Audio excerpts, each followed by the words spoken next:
surprise for tonight. Let's welcome one of your guests.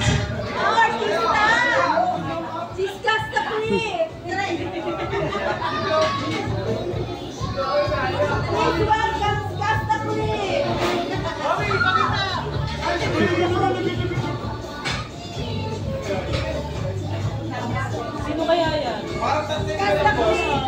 May celebrity guest! Oh my God!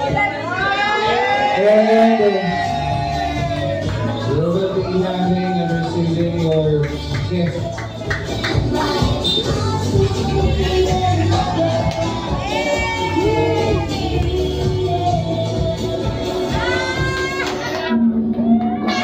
This is a gift from Boss Gilbin. Boss Gilbin, ito kaya. Wow!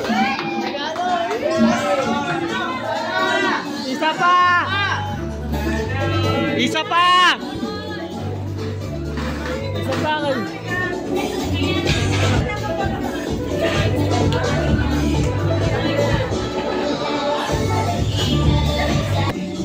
And there else, let's give a big round of applause for our mga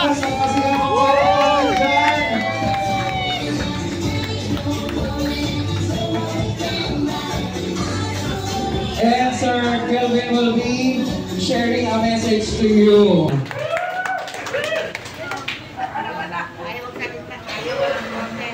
Let's go, let's go. Ayun, happy birthday, Mark. Sa tagal natin magkaibigan, first time ko lang nakita na mag-celebrate yung taong na to. Bihira talaga mag-celebrate ng birthday niya. Sa totoo lang, hindi naman siya kumipot, pero alam mo yung, sinesave niya yung pera niya para talaga doon sa future. So, ganun yung pagkatao talaga ng taong na to.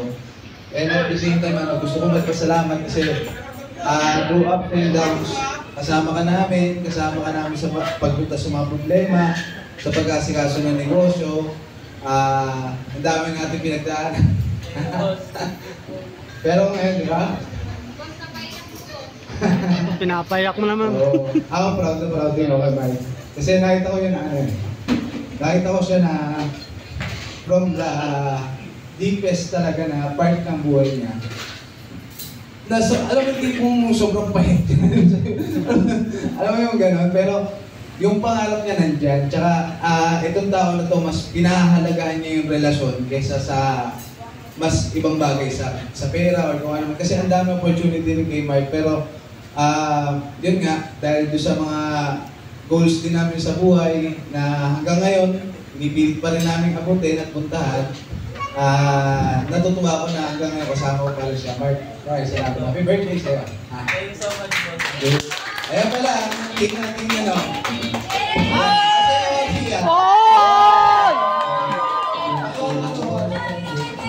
Ash na to, sabi mo, pahulugan ka to eh. Pangalan natin sa ito.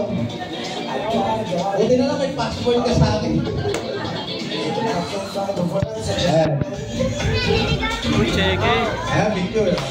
Cheke.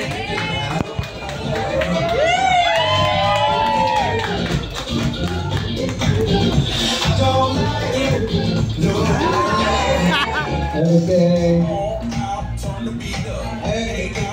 And to close the program.